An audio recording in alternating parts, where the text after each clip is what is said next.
국제무역이론 세 번째 시간 이어가겠습니다. 네, 세 번째 섹터는요. 생산 요소와 산업 구조에 따른 무역입니다. 자, 핵심 올린 이론은요. 이제 그 비교의 자체가 국가별 생산 요소의 부존량의 차이를 반영한다라는 겁니다. 그래서 한 나라가 토지, 노동, 자본과 같은 자원을 어느 정도 보유하고 있는 정도에 따라서 이제 무역이 이루어진다라는 건데요. 어떻게 보면 상식적인 매력을 가지고 있죠. 그러니까 예를 들어서 미국은 경작 가능한 토지가 풍부하다는 점을 반영해서 오랫동안 농산물의 주요 수출국이었거든요. 반면에 중국은 노동 집약적인 제조업에서 생산된 상품의 수출에 강세를 보였죠. 이것은 이제 중국이 상대적으로 저렴한 노동력을 풍부하게 보유하고 있었기 때문인데, 즉 자국 내에서 풍부하게 존재하는 요소를 집중적으로 활용하는 상품은 수출을 해야 되고, 자 자국 내에서 부족한 요소를 많이 필요로 하는 상품은 수입하는 것이 유리한데, 근데 다만 이 현실 세계에서 무역 국제 무역 패턴을 예측하는 데는 약간 부실한 이런 예측 도구이긴 합니다. 실제 이제 그 레온티에프 역설이 있는데요. 레온티에프 같은 경우는 미국이 그 자본이 상대적으로 풍부하니까 자본 집약적인 재화를 수출하고 노동 집약적인 재화를 수입할 거라고 예상을 했거든요. 근데 이제 실제로는 미국의 수출품이 미국의 수입품보다 자본 집약적이지 않다라는 사실을 발견한 거죠. 그래서 사실은 이 경제학자들한테 매우 어려운 딜레마를 안겨줬습니다. 그러니까 이론적인 측면에서는 핵쇼 올린 이론이 매우 선호되는데요. 이 이론이 현실 세계 국제 무역 패턴을 비교적 잘 예측하지 못하는 이런 측면들이 좀 있죠. 반대로 이론적으로 되게 그 뭔가 가정이 매우 제한적인 이렇게 여겨지는 리카도의 비교의 이론 자체가 오히려 무역 패턴을 더 정확하게 예측을 하고 있는 거거든요. 그래서 어떻게 보면 이제 무역 패턴이 국가 간 생산성 차이에 의해서 결정된다는 이런 관점으로 이제 돌아가는 형태가 될 수도 있는데요. 물론 이거를 이제 이런 식으로 설명할 수는 있습니다. 예를 들어서 미국은 자본 집약도가 낮은 혁신 기술로 만들어진 제품을 생산하는데 특별한 강점이 있다. 이 기술 차이는 생산성의 차이로 이어지니까 이게 다시 이제 무역 패턴을 결정짓는 이런 형태로 설명하기도 합니다. 그러니까 예를 들어서 미국은 컴퓨터 소프트웨어 같이 숙련 노동력 그리고 혁신적인 기업가 정신이 많이 투입된 재화를 수출하고 자본이 대규모로 필요한 중공업 제품을 이제 수입할 가능성이 있다라는 거죠. 근데 이제 비교 우위론적으로 좀 보게 되면 미국이 상업용 항공기를 수출하고 섬유 제품을 수입하는 이유 자체는 항공기 생산에서 섬유 생산보다 더 높은 효율성을 보이기 때문 이렇게 또 설명할 수도 있습니다. 제품 수명 이론이 있는데요. 레이먼드 버논이 제품 수명 주기 이론을 제안을 했죠.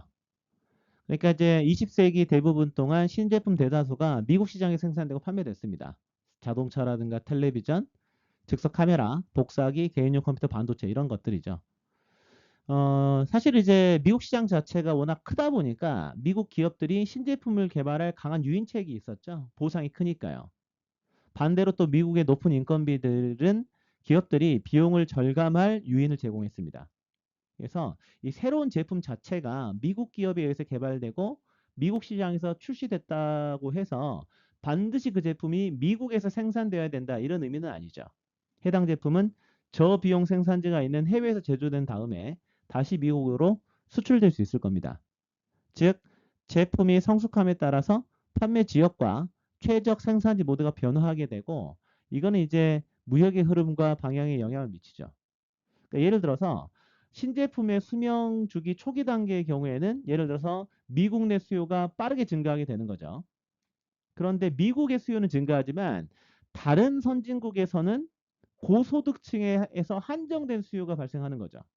그래서 제한된 초기 수요로 인해서 사실 외국에서는 신제품 생산이 필요하지 않고 미국으로부터 이제 수입을 하는 것이 훨씬 더 이득일 겁니다. 그런데 시간이 지나게 되면 영국, 프랑스와 같은 다른 선진국에서도 신제품 수요가 증가하게 되는 거죠. 이렇게 되면 어떻게 되겠습니까?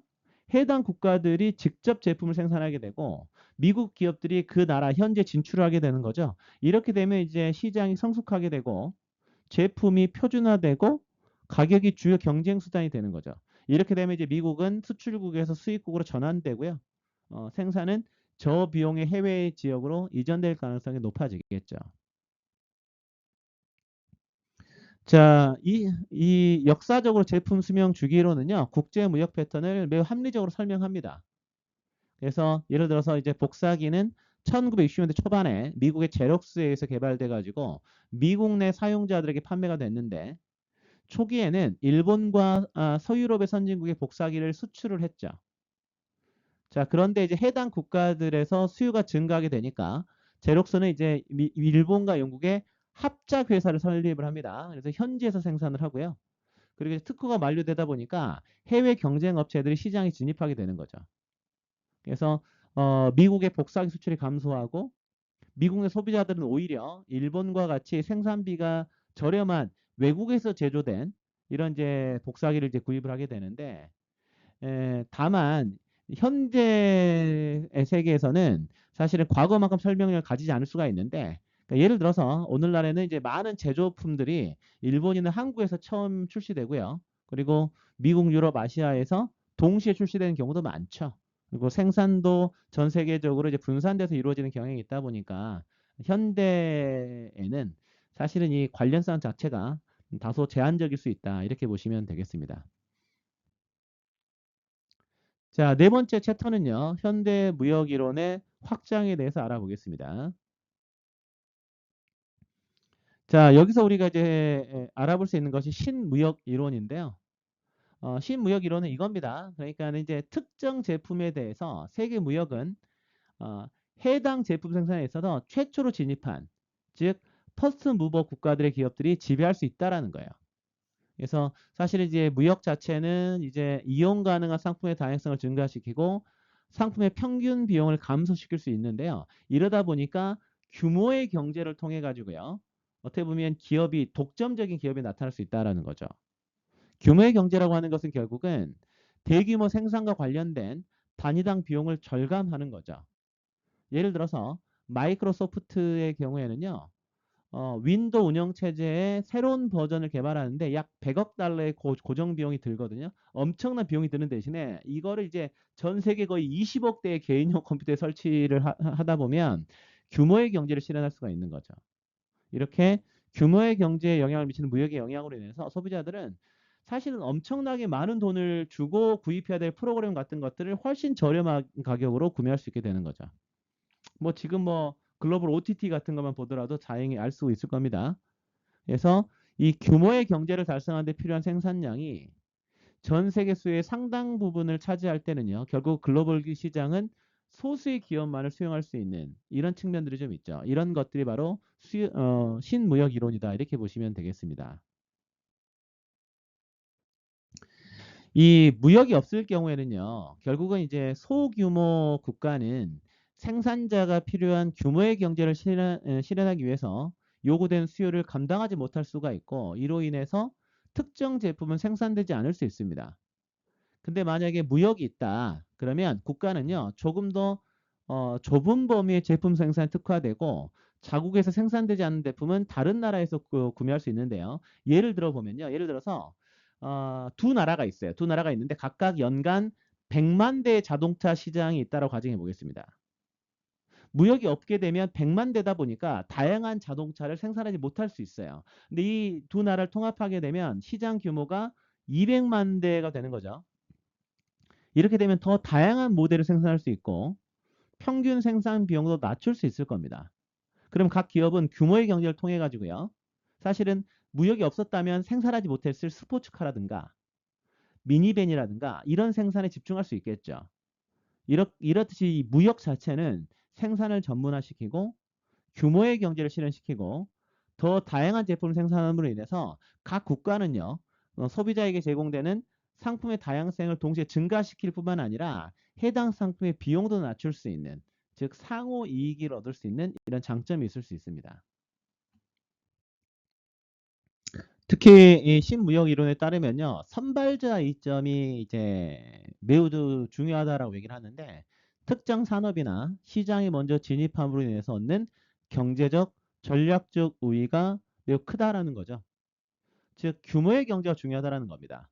그래서 전 세계 수요에서 상당한 비중을 차지한 제품의 경우에는 실제 해당 산업의 어떻게 보면 이제 선발 기업들이요, 규모의 경제를 달성함으로 인해서 생산 단가를 낮추고 다른 기업들의 시장 진입에 대한 진입 장벽을 형성한다라는 거죠.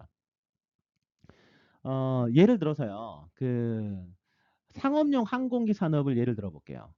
그럼 에어버스 같은 경우는 2007년에 상용화된 550석 규모의 초대형 항공기 A380 이 개발에 약 250달러를 투자했거든요.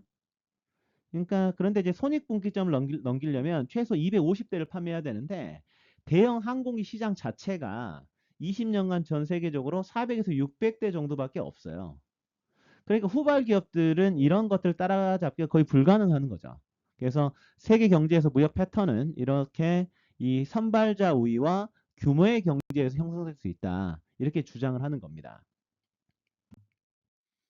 이런 이제 신무역 이론의 시사점을 보게 되면요, 사실은 이제 국가는 자원 보유량이나 기술에서 차이가 없어도 자, 무역을 통해서 이익을 얻을 수가 있고요. 그리고 어떤 국가는 특정 상품을 처음 생산한 하나 이상의 기업이 운 좋게 있었기 때문에 해당 상품의 수출을 주도할 수 있다, 이렇게 보는 겁니다.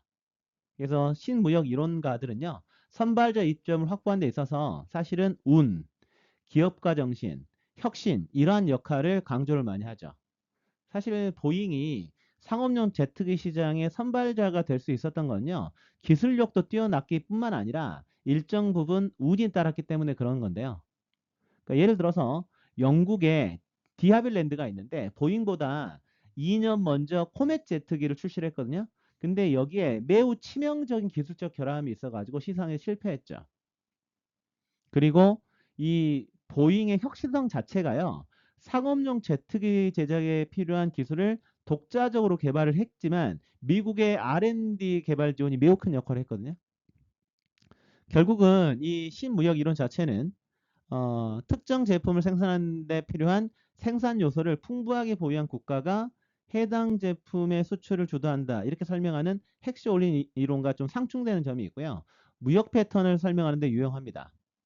그리고 자유무역 이론들과는 달리 정부의 어떻게 보면 선제적인 무역 정책, 여기에 대한 경제적인 정당성을 제공을 하고요. 정부 개입을 지지할 수도 있는 거죠. 보잉의 사례처럼요. 그리고 이제 이게 조금 더 이제 가게 되면 포터의 다이아몬드 모델이 있는데요. 하버드 대학교의 마이클 포터 교수는요, 기존의 무역 이론이 사실은 이 국제 무역의 일부만 설명한다라고 봤죠. 이 포터에게 본질적인 과제가 뭐냐? 왜 한 국가가 특정 산업에서 국제적 성공을 거두느냐? 이겁니다. 왜 일본은 자동차 산업에서 그렇게 뛰어나지? 왜 스위스는 정밀기계와 제약제품, 생산 수출 여기에 탁월한 거지? 독일과 미국은 왜 화학산업의 두각을 나타내는 거지? 이런 것들을 좀 설명하고자 한 거죠. 그래서 포터의 다이아몬드 모델은요, 한 국가의 환경에서 자국 기업들의 경쟁 조건을 형성하는 네 가지 속성이 있다라고 봤고요. 그리고 우연, 그리고 정부 정책 이런 것들도 국가 다이아몬드에 영향을 줄 수 있다라고 봤습니다.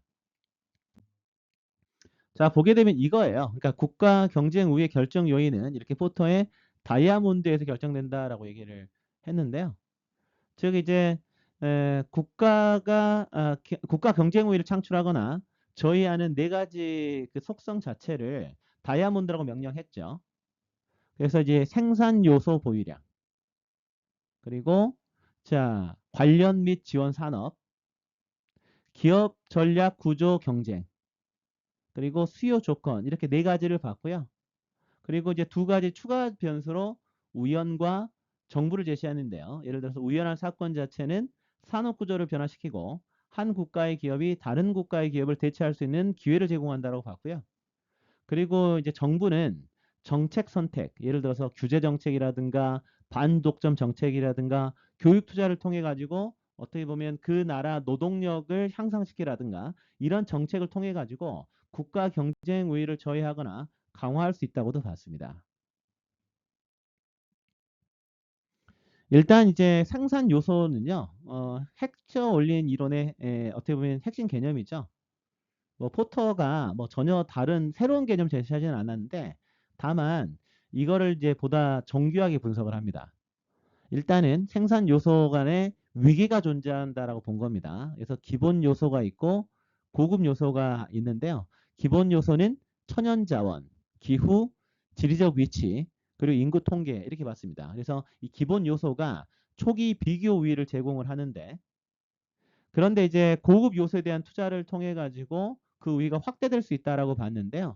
고급 요소라는 것은 통신 인프라라든가 숙련된 노동력, 연구 시설, 기술적 노하우 이런 것들이겠죠. 그래서 이 고급 요소가 경쟁 우위에 있어서 가장 중요한 요소다. 그래서 일본의 많은 수의 엔지니어 인력 이런 것들이죠. 그리고 이제 수요 조건은요. 한 산업의 제품이나 서비스에 대한 자국 내 수요의 특성을 의미를 하는데요. 포터 자체는 자국 내 수요가 경쟁 우위 향상에 있어서 중요한 역할을 한다라고 강조했습니다. 사실은 기업은 일반적으로 어떻습니까? 가장 가까운 고객의 요구에 가장 민감하게 반응하잖아요. 그래서 자국의 수요 특성이 중요하다. 자국 수요의 특성이 국내 생산 제품의 속성도 형성을 하고 혁신과 품질 향상에 대한 압력을 창출하는 데 있어서 매우 중요하다라는 거죠. 결국 이러한 부분들이 역량 개발에 영향을 미친다. 이렇게 볼 수 있을 겁니다. 그리고 관련 및 지원 산업도 이제 매우 중요한데요. 사실 이제 국제적으로 경쟁력이 있는 공급 산업과 관련 산업의 존재, 이것은 이제 특정 산업의 국제적 성공에 기여할 수가 있겠죠. 이러한 산업에 대한 투자 자체는 이제 파급 효과를 일으켜 가지고요. 다른 산업의 성공으로 이어질 수 있는데, 즉 이러한 것들을 통해 가지고 해당 산업이 국제적으로 강한 경쟁 위치를 확보하는 데 도움이 된다라는 겁니다. 그래서 예를 들어서 성공적인 산업은요, 한 국가 내에서 클러스터 형태로 묶이는 경향이 있죠. 그리고 이러한 것들은 결국 기업 간의 지식 흐름을 촉진합니다. 우리나라 같은 경우도 예를 들어서 뭐 연구단지에 대한 클러스터들이 모여 있는 지역들이 좀 있죠. 예를 들어 대덕 연구단지 같은 데들. 즉 독일의 섬유 및 의류 산업 클러스터 이런 것들이 좀 있겠죠. 그리고 스웨덴의 특수강 산업의 경쟁력 자체는 결국은 스웨덴의 어떻게 보면 이제 그 제품 산업, 예를 들어서 볼 베어링이라든가 절삭 공구라든가 이러한 강점으로 이어지게 되는 것이죠. 이렇게 이제 관련 및 지원 산업 자체가 국가 경쟁 우위에도 영향을 준다. 이렇게 보시면 되겠습니다. 그리고 기업 전략 구조 및 경쟁 이런 것들도 국가 경쟁에 영향을 좀 주는데요. 예를 들어서 그 국가는 서로 다른 경영 이념을 가지고 있죠. 결국 이것은 이제 기업이 국가 경쟁 우위를 구축하는 능력에 영향을 미치게 되는데요. 즉 포터에 따르면요.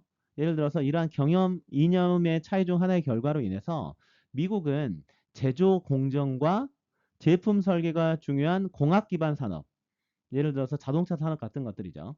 여기에서 경쟁력 상실을 겪었다고 보고 있습니다.